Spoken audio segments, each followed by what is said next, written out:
नमस्कार, एक बार फिर से आप सभी का स्वागत है। इस वीडियो के माध्यम से मैं बहुत यूज़फुल जानकारी आप लोगों के साथ शेयर करने वाली हूं जो मेंटेनेंस केस को लेकर है। मेंटेनेंस केस में खास तौर पे तब जब पत्नियां बेवजह घर छोड़कर चली जाती हैं, पति और ससुराल वालों के खिलाफ तमाम झूठे मामले दर्ज करा देती हैं आरोप लगाकर और बेवजह घर छोड़ती हैं। ससुराल वाले या पति की कोई गलती नहीं होती है। ऐसे में जब पत्नियां मेंटेनेंस की मांग करती हैं तब पति लोगों को मेंटेनेंस देना एक भी रुपए बहुत ही मुश्किल लगता है और ऐसे में वो चाहते हैं कि ऐसी पत्नी को मेंटेनेंस देने से बचा जाए, क्योंकि हमारी कोई गलती नहीं है, इसने बेवजह घर छोड़ा है, हमें परेशान किया है, प्रताड़ित किया है, तो ऐसी पत्नी को मेंटेनेंस मैं नहीं देना चाहूँगा। ऐसे में पति लोगों को क्या सावधानी बरतनी चाहिए, किस तरह से अपने केस को फाइट करना चाहिए और उनके हक में क्या कानूनी अधिकार हैं, किस तरह से पत्नी का जो झूठा केस है उसे पति अपने हक में ला सकते हैं, किस तरह से मेंटेनेंस को कम करवा सकते हैं और झूठा केस करने वाली पत्नी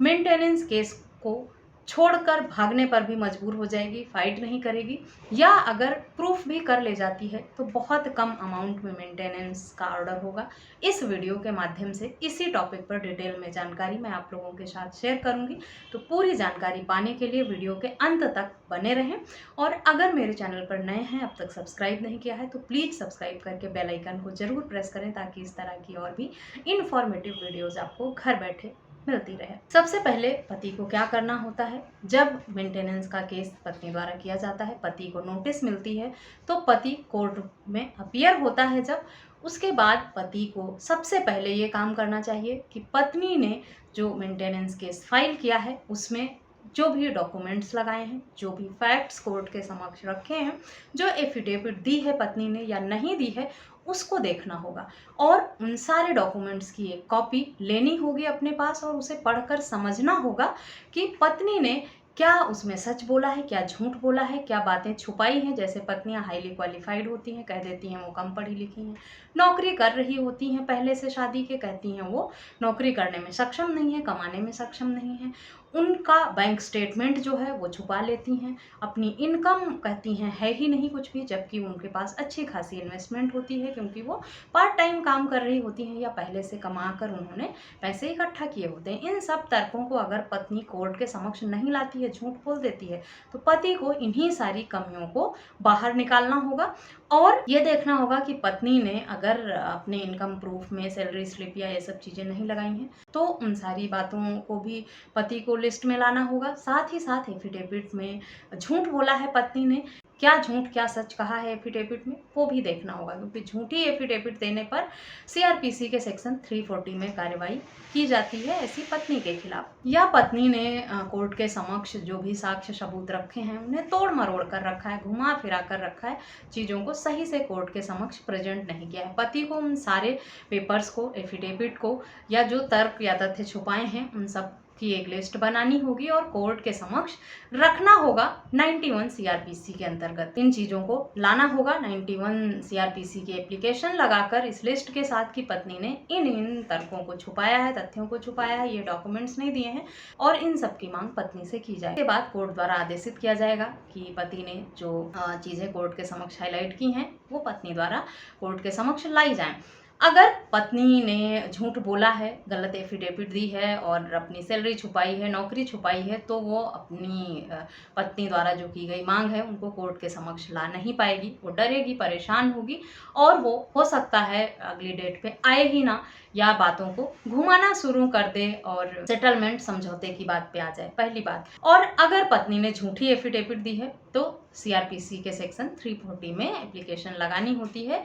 झूठा साक्ष्य और एफिडेविट देने के लिए। 91 सीआरपीसी जो है वो डॉक्यूमेंट्स को प्रेजेंट करने के लिए लगाया जाता है और पत्नी के गलत एफिडेविट देने पर उन्हें पनिशमेंट दिलाने के लिए 340 सीआरपीसी में एप्लीकेशन लगाई जाती है। ये दोनों बातें पति को अच्छे से समझ लेनी चाहिए अगर उनके खिलाफ मेंटेनेंस का केस हुआ है, चाहे केस झूठा है या सच है। इन दोनों बातों को कोर्ट, इन दोनों कानून को अगर पति अच्छे से समझ लेते हैं तो अपने मेंटेनेंस के केस को अच्छे से फाइट कर पाते हैं और सही मेंटेनेंस का आदेश होता है। अगर पत्नी ने पति के बारे में एफिडेविट गलत लगाई है, पति की इनकम बढ़ा चढ़ा कर बताई है, झूठी बातें लिख दी है, तो पत्नी प्रूफ नहीं कर पाएगी। पति की जो इनकम है, जो बैंक स्टेटमेंट है या जो भी उसकी सैलरी स्लिप है, अगर बहुत कम है, पति कम कमाता है, तो उसे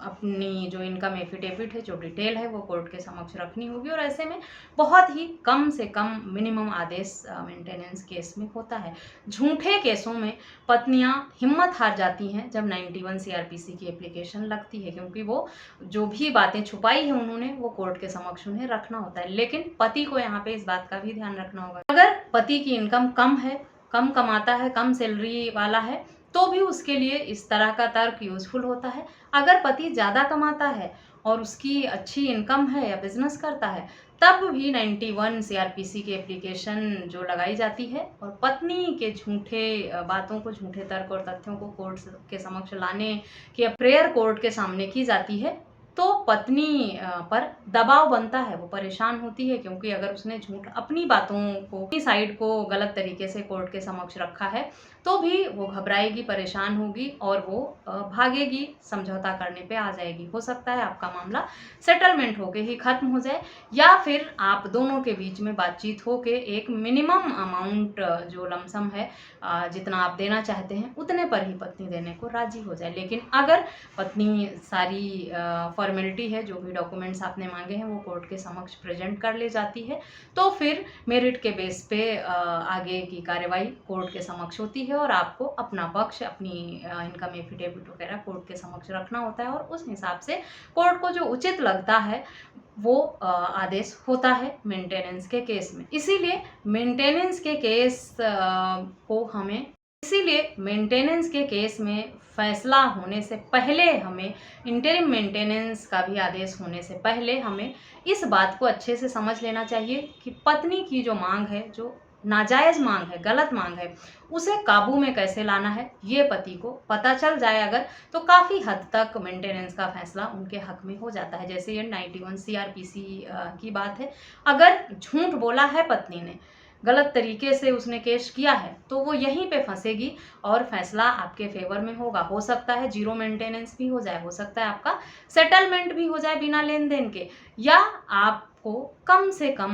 मेंटेनेंस पे करना पड़े। किसी भी तरह का आदेश हो सकता है, वो केस टू केस डिपेंड करता है। उसके बाद 340 सीआरपीसी की बात रही, अगर गलत या झूठी एफिडेविट और झूठे साक्ष्य कोर्ट के समक्ष वाइफ ने रखा है, तो 340 सीआरपीसी में आप एप्लीकेशन ट्रायल के बीच में भी लगा सकते हैं। उसके लिए आपके पास आगे भी ऑप्शन रहता है, लेकिन 91 सीआरपीसी में आपको शुरुआती दौर में ही काम करना होता है। जब तक आपको इंटरिम का आदेश नहीं हो जाता, उससे पहले ही आपको 91 सीआरपीसी पर काम करना होगा और ये एप्लीकेशन लगानी होगी। इसीलिए पहले आपको 91 सीआरपीसी के बारे में सोचना है, उस पर काम करना है और अपने केस में ये देखना है, जो पत्नी ने मांग की है, कि 91 सीआरपीसी लगाने की गुंजाइश है या नहीं। अगर है तो इस सेक्शन का उपयोग करें, और पत्नी की जो गलत मांग है, नाजायज मांग है, ये दोनों सेक्शन मेंटेनेंस केस में पति के हक में बहुत यूजफुल हैं और बहुत सही तरीके से काम करते हैं। आशा करती हूँ मेंटेनेंस केस पर दी गई ये जानकारी आपके लिए यूजफुल होगी। वीडियो अच्छी लगी है तो चैनल को सब्सक्राइब करके बेल आइकन को प्रेस करना बिल्कुल भी ना भूलें, ताकि इस तरह की और भी यूजफुल जानकारी आपको घर बैठे मिलती रहे। इस वीडियो में बस इतना ही, मिलते हैं नेक्स्ट वीडियो में, तब तक के लिए थैंक यू एंड बाय।